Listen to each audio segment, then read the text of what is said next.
প্রথম বাক্য this is a useful board, দ্বিতীয় বাক্য this is a board of great use, তৃতীয় বাক্য this is a board which is useful. দেখো, লক্ষ্য করলে দেখবে যে এখানে তিনটে বাক্যই একই অর্থ প্রকাশ করছে, শুধুমাত্র এদের পদবিন্যাস আলাদা। দেখো, প্রথম বাক্যে ইউজফুল এটা একটা ওয়ার্ড, আবার দ্বিতীয় বাক্যে অফ গ্রেট ইউজ যা একই অর্থ প্রকাশ করছে, এখানে কতগুলো ওয়ার্ডের সমষ্টি মানে গ্রুপ অফ ওয়ার্ড। আবার তৃতীয় বাক্যে হুইচ ইজ ইউজফুল এটাও গ্রুপ অফ ওয়ার্ড মানে কতগুলো ওয়ার্ডের সমষ্টি, অথচ এবং একই অর্থ প্রকাশ করছে। তাহলে এদের মধ্যে পার্থক্যটা কোথায়? দেখো, এখানে প্রথম বাক্যে ইউজফুল আমি বলেছি এটা একটা জাস্ট পদ, এবং ইউজফুল এখানে অ্যাডজেক্টিভের ভূমিকা পালন করছে। ওকে, দ্বিতীয় বাক্যে অফ গ্রেট ইউজ এটাও গ্রুপ অফ ওয়ার্ড এবং অ্যাডজেক্টিভের ভূমিকা পালন করছে। আবার তৃতীয় বাক্যে হুইচ ইজ ইউজফুল এটাও অ্যাডজেক্টিভের ভূমিকা পালন করছে। এবারে এই যে এখানে আমরা কি বললাম, এটা গ্রুপ অফ ওয়ার্ড আর এটাও গ্রুপ অফ ওয়ার্ড, এটা আমরা দেখতে পাচ্ছি কতগুলো ওয়ার্ডের সমষ্টি।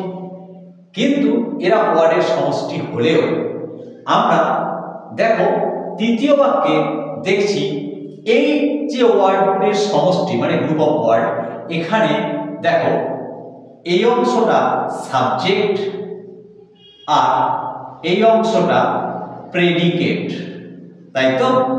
তাহলে হুইচ সাবজেক্ট আর ইজ ইউজফুল প্রেডিকেট অংশ, মানে এই যে গ্রুপ অফ ওয়ার্ড এর মধ্যে সাবজেক্ট আছে, প্রেডিকেট আছে, আবার ইজ এখানে ভার্ব যেটা ফাইনাইট ভার্ব।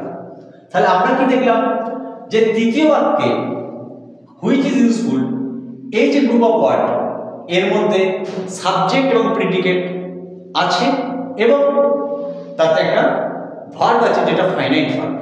কিন্তু এখানে যে গ্রুপ অফ ওয়ার্ড আমরা দেখছি সেটা এর মধ্যে কিন্তু সাবজেক্ট বা প্রেডিকেট নেই, এমনকি কোনো ভার্ব নেই, মানে কোনো ফাইনাইট ভার্ব তো নেই। ওকে, তাহলে এই যে গ্রুপ অফ ওয়ার্ড যেখানে সাবজেক্ট প্রেডিকেট ফাইনাইট ভার্ব নেই সেটাকে আমরা বলবো ফ্রেজ। আর যে গ্রুপ অফ ওয়ার্ডের মধ্যে সাবজেক্ট প্রেডিকেট আছে এবং ফাইনাইট ভার্ব আছে তাকে আমরা বলবো ক্লজ। ওকে, আমরা 2 নম্বর উদাহরণে যাই। দেখো, he is a powerful man, he is a man of great power, he is a man who is powerful. দেখো, এই তিনটে বাক্য একই অর্থ প্রকাশ করে, শুধুমাত্র এক্ষেত্রেও পদবিন্যাস আলাদা। যেমন দেখো, পাওয়ারফুল এর পরিবর্তে এখানে বসানো হয়েছে অফ গ্রেট পাওয়ার, আবার তৃতীয় বাক্যে বসানো হয়েছে হু ইজ পাওয়ারফুল। একই অর্থ প্রকাশ করছে, অথচ এটা জাস্ট একটা ওয়ার্ড আর এটা গ্রুপ অফ ওয়ার্ড, কিন্তু এর মধ্যে কোনো সাবজেক্ট প্রেডিকেট ফাইনাইট ভার্ব নেই, তাহলে নিশ্চয়ই এটা ফ্রেজ। আর হু ইজ পাওয়ারফুল এর মধ্যে সাবজেক্ট প্রেডিকেট আছে এবং ফাইনাইট ভার্ব ইজ আছে, সুতরাং এটা ক্লজ। ওকে, আবার দেখো 3 নম্বর উদাহরণে it is risky job, it is a job of great risk, it is a job which is risky. এক্ষেত্রেও তিনটে বাক্যই একই অর্থ প্রকাশ করছে। এখানে রিস্কি জাস্ট একটা ওয়ার্ড, এখানে অফ গ্রেট রিস্ক এটা একই অর্থ প্রকাশ করছে, কিন্তু এখানে পদবিন্যাসটা আলাদা বললাম, অর্থাৎ এটা গ্রুপ অফ ওয়ার্ড হয়ে গেছে। আর হুইচ ইজ রিস্কি একই অর্থ প্রকাশ করছে, এটাও গ্রুপ অফ ওয়ার্ড। এই গ্রুপ অফ ওয়ার্ডটা ফ্রেজ আর এটা ক্লজ, কারণ এর মধ্যে সাবজেক্ট প্রেডিকেট আছে এবং ফাইনাইট ভার্ব আছে, তাই এটা ক্লজ। আর এখানে সাবজেক্ট প্রেডিকেট ফাইনাইট ভার্ব নেই, তাই এটা ফ্রেজ। এবং আরেকটা জিনিস লক্ষ্য করে দেখবে যে ফ্রেজ যা এটাও বাক্যের একটা অংশ, এটাও বাক্যের অংশ, এটাও বাক্যের অংশ।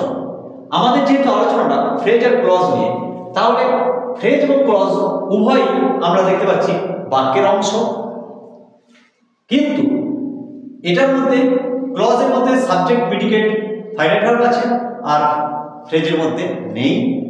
এবং এই ফ্রেজ কখনো সম্পূর্ণ অর্থ প্রকাশ করতে পারে না, কিন্তু ক্লজ বাক্যের সম্পূর্ণ অর্থ প্রকাশ করতে পারে অনেক সময়, বা অনেক সময় অন্য ক্লজের উপর ডিপেন্ড করে, সেটা পরের আলোচনা। কিন্তু এরা কখনোই একটা ফ্রেজ বাক্যের সম্পূর্ণ অর্থ প্রকাশ করতে পারে না। ওকে, তাহলে এই হলো ফ্রেজ আর ক্লজ আমরা চিনলাম। এবারে আমরা পুরো ক্লাসটা সাম আপ করলে যা হয়, দেখো আমরা কি দেখলাম যে ফ্রেজ এবং ক্লজ উভয় বাক্যের অংশ দেখেছি। দেখলাম কি উভয় পার্টস অফ স্পিচের কাজ করে, আমরা এখানে দেখেছি অ্যাডজেক্টিভের কাজ করছে, এখানেও অ্যাডজেক্টিভের কাজ করছে, ওখানেও তাই, ঠিক আছে, পার্টস অফ স্পিচের কাজ করছে। আবার এটাও দেখলাম যে ক্লজে ফাইনাইট ভার্ব থাকে এবং ক্লজে সাবজেক্ট ও প্রেডিকেট থাকে, কিন্তু ফ্রেজে থাকে না। ওকে, তাহলে আমরা ফ্রেজ আর ক্লজের মধ্যে যে তুলনা বা ফ্রেজ আর ক্লজকে আলাদা করে বোঝার উপায় আমরা এই জিনিসটা মনে রাখলে পেয়ে যাব। ওকে।